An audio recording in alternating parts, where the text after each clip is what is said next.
Friends ఎలా ఉన్నారు? నేను మీ Prasad. Welcome to my channel. ఈరోజు వీడియోలో WDM గురించి కొన్ని ముఖ్యమైన విషయాలు మనం తెలుసుకోబోతున్నాం. అందరూ WDM అనేసి అందరూ ఒక అత్యుత్సాహంతో అయితే ఉన్నారు. దాని మెయింటెనెన్స్ ఎలాగా ఏంటి అన్న సారాంశాన్ని అయితే ఇప్పుడు మనం తెలుసుకోబోతున్నాం. WDM కొండ వరకు ఓకే, అది ఫిక్స్ చేయడం, లైన్ డిజైన్ చేయడం వరకు ఓకే, అంత బాగానే ఉంటుంది. కానీ WDM ట్రాన్స్మిటర్లా కాదు, దానికంటూ మెయింటెనెన్స్ అంటూ ఉంది. కొన్ని జాగ్రత్తలు మనం పాటించాల్సిన పరిస్థితి అక్కడ ఉంది WDM దగ్గర. లేదనుకుంటే మాత్రం మనం వేలకి వేలిచ్చుకున్న WDMని మనం బాడు చేసుకున్న వాళ్ళు అవుతాం. అవేంటో చూద్దాం ఫ్రెండ్స్. ముందుగా మనం WDM ఆన్లో ఉండగా మినిమం 19 dBm WDM మనం తీసుకున్నాం అనుకుందాం. WDM ఆన్లో ఉండగా పవర్ మీటర్కి పెట్టి డైరెక్ట్గా పవర్ చెక్ చేయకూడదు. మీరు అలా పవర్ చెక్ చేసినట్లయితే మాత్రం పవర్ మీటర్ పోయే ప్రమాదం అయితే ఉంది. ఎట్టి పరిస్థితిలోనూ WDM ఆన్లో ఉండగా పవర్ మనం చెక్ చేయకూడదండి. ఎందుకంటే డైరెక్ట్గా 19 dBm పవర్ ఒక్కసారే పవర్ మీటర్లోకి వెళ్తే పవర్ మీటర్ పాడయ్యే ప్రమాదం ఉందండి. WDM నుంచి అవుట్పుట్ పవర్ మనం చెక్ చేయాల్సి వచ్చినప్పుడు ఖచ్చితంగా WDM ఆఫ్ చేసి పవర్ మీటర్ కనెక్ట్ చేసుకొని మనం WDM ఆన్ చేయాలండి. అలా WDM మీరు ఆన్ చేసినప్పుడు దాని పవర్ గ్రాడ్యువల్గా పెరగడం మీరు గమనిస్తారు. మన ట్రాన్స్మిటర్ లాగా ఒకేసారి పవర్ చూపించదండి. సపోజ్ ఇప్పుడు మనం 10 dB ట్రాన్స్మిటర్కి పవర్ మీటర్ పెట్టామంటే 10 dBm కూడా ఒక్కసారి చూపించేస్తుంది మనకి. ప్లస్ 10 dBm అని చెప్పి చూపిస్తుంది ట్రాన్స్మిటర్ ఆన్ చేయగానే. అదే WDM అయితే అలా చూపించదండి.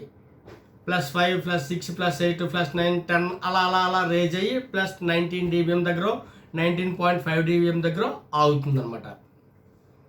పవర్ చెక్ చేయాల్సి వస్తే మాత్రం కంపల్సరీగా ట్రాన్స్మిటర్ WDM ఆఫ్ చేసి పవర్ మీటర్కి మనం కనెక్ట్ చేసుకొని అప్పుడు WDM ఆన్ చేసి పవర్ చెక్ చేసుకోవాలండి.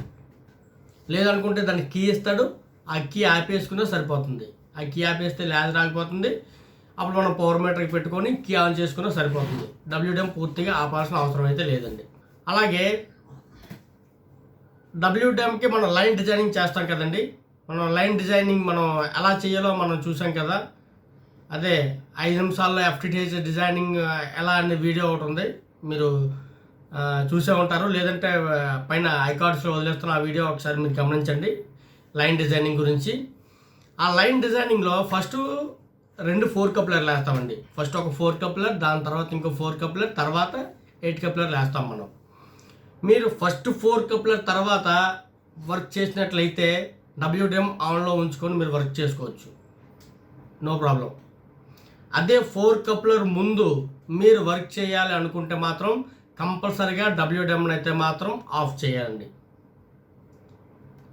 లేదనుకుంటే మాత్రం కోర్ ఫెయిల్ అయ్యే ప్రమాదం ఉంది. ఫస్ట్ 4 కప్లర్ ముందు మీరు వర్క్ చేయాలనుకుంటే మాత్రం WDM మాత్రం ఆపేసే మీరు జాయింట్ చేయడమైనా ఏది చేయడమైనా చేయండి. మనం గమనించవచ్చు, ఫస్ట్ 4 కప్లర్ ముందు నైట్ టైం కానీ మీరు కానీ వర్క్ చేసినట్లయితే మనం కట్టర్ తోటిది స్లీవ్ తీసేటప్పుడు ఒక కరెంట్ చురకల్లాగా మనకి ఆ కట్టర్కి వస్తూ ఉంటుందండి. మీరు గమనించవచ్చు, నైట్ టైమే మనకు కనిపిస్తుంది, డే టైం మనకు కనిపించదు. మీరు కట్టర్తో తీస్తుంటే ఈ కోరు కట్టర్కి తగిలినప్పుడల్లా ఒక చురకలు వస్తూ ఉంటాయండి. 19 dBm పవర్ అంటే దాన్ని అది ఎలా ఉంటుందో చూడండి. అలాగే డైరెక్ట్గా వచ్చి 90 dBm పవర్ని మీరు అరచేతికి పెట్టుకుంటే మీ చేయి కూడా కాలుతుందండి, అంత పవర్ వస్తుంది. అలాంటప్పుడు మనం అక్కడ వర్క్ చేసేటప్పుడు ఫస్ట్ 4 కప్లర్ ముందు మనం వర్క్ చేసేటప్పుడు మాత్రం కంపల్సరీగా WDMని అయితే ఆఫ్లో పెట్టుకొని మీరు వర్క్ చేయండి, ఏ ఇబ్బంది ఉండదు. లేదనుకుంటే మాత్రం కప్లర్స్ కూడా ఫెయిల్ అయ్యే ప్రమాదం ఉందండి. అలాగే WDM ఆన్లో ఉండగా లేజర్ అవుట్పుట్ ప్యాచ్ కార్డ్ తీయడం కానీ పెట్టడం కానీ WDM ఆన్లో ఉండగా చేయొద్దండి. మీరు WDM ఆన్లో ఉండగా ప్యాచ్ కార్డ్ తీసి పెట్టారంటే మాత్రం ఒక్కసారిగా 19 dBm పవర్ ప్యాచ్ కార్డ్లో నుంచి వెళ్తుంది. అలాంటప్పుడు ప్యాచ్ కార్డు పోవచ్చు, లేదనుకుంటే ఫైబర్ కోర్ ఫెయిల్ అవ్వచ్చు, లేదంటే ఫస్ట్లో ఉన్న 4 కప్లర్ అయినా సరే మనకి ఫెయిల్ అవ్వచ్చండి. ఆ ప్రమాదం కూడా ఉందండి. WDM ఆన్లో ఉండగా ప్యాచ్ కార్డ్ తీసి పెట్టడం అది కూడా చేయకూడదండి. నెక్స్ట్ WDM చాలామంది ఏసీ రూముల్లో పెట్టుకుంటారు, పెద్ద పెద్ద ఆపరేటర్స్ అయితే. అలాంటి వాళ్ళకి ఎటువంటి ప్రాబ్లం లేదండి. మనలాంటి సామాన్యమైన ఆపరేటర్స్ మనం మామూలుగా బయట పెడతాం. అలాంటప్పుడు దానికి WDMకి బ్యాక్ సైడ్లో వాళ్ళు 4 8 ఫ్యాన్స్ ఇస్తారండి. మనం తీసుకున్న పోర్ట్ని బట్టి ఫ్యాన్స్ ఉంటాయండి బ్యాక్ సైడ్.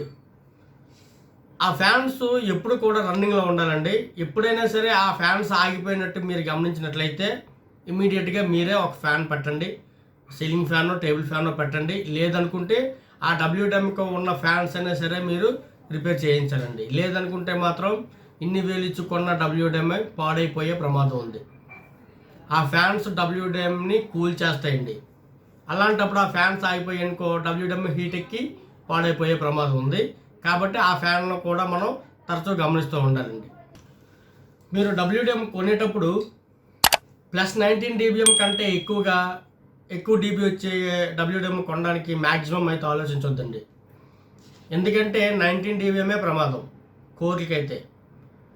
అలాంటిది 21 dBm 23 dBm తీసుకున్నామంటే కాస్త రిస్క్ చేయాలండి. కోర్లో ఏమైనా మన వేసుకున్న ఫైబర్ వైర్లో ఏమైనా వీక్ ఉన్నట్టయితే మాత్రం కోర్లు ఫెయిల్ అయిపోయే ఛాన్సెస్ ఉంది. కాబట్టి మ్యాక్సిమం 19 dBmతో అడ్జస్ట్ అవ్వడం మంచిదండి. 19 dBm కంటే ఎక్కువ తీసుకోవడానికి అయితే మాత్రం ఆలోచించకూడదు అని నా ఉద్దేశం. సపోజ్ CATV ఇన్పుట్ కట్ అయిందనుకోండి, మనకి WDMకి ఇచ్చే CATV ఇన్పుట్ కట్ అయిందనుకోండి, అవుట్పుట్ CATV లేజర్ కూడా ఆగిపోతుందండి. కొంతమంది కంగారు పడి ఫోన్ చేస్తున్నారు. CATV ఇన్పుట్ కట్ అయితే అవుట్పుట్ CATV లేజర్ కూడా ఆగిపోతుందండి. మన WDM నుంచి CATV లేజర్ రాదు. మన WDMకి CATV లేజర్ ఇన్పుట్ వస్తేనే అవుట్పుట్ లేజర్ కూడా వస్తుందండి. అలాగని ఇంటర్నెట్ లేజర్ మాత్రం ఆగదు సార్. ఇంటర్నెట్ లేజర్ కంటిన్యూ అవుతుంది. CATV ఇన్పుట్ ఆగితే CATV లేజర్ 19 dBm మాత్రమే ఆగిపోతుంది. +19 dBm రాదు. మీరు ఇంటర్నెట్కి సంబంధించిన పవర్ ఇస్తారు కదా, ఆ పవర్ మాత్రం డైరెక్ట్గా వెళ్ళిపోతూనే ఉంటుంది.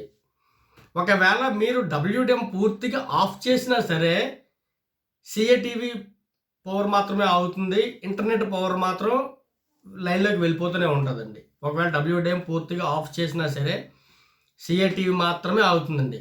ఇంటర్నెట్ మాత్రం ఆగదు. ఇంటర్నెట్ కంటిన్యూ అయిపోతూ ఉంటుంది. ఓకే ఫ్రెండ్స్, WDM గురించి ఇవి ముఖ్యమైన సమాచారం.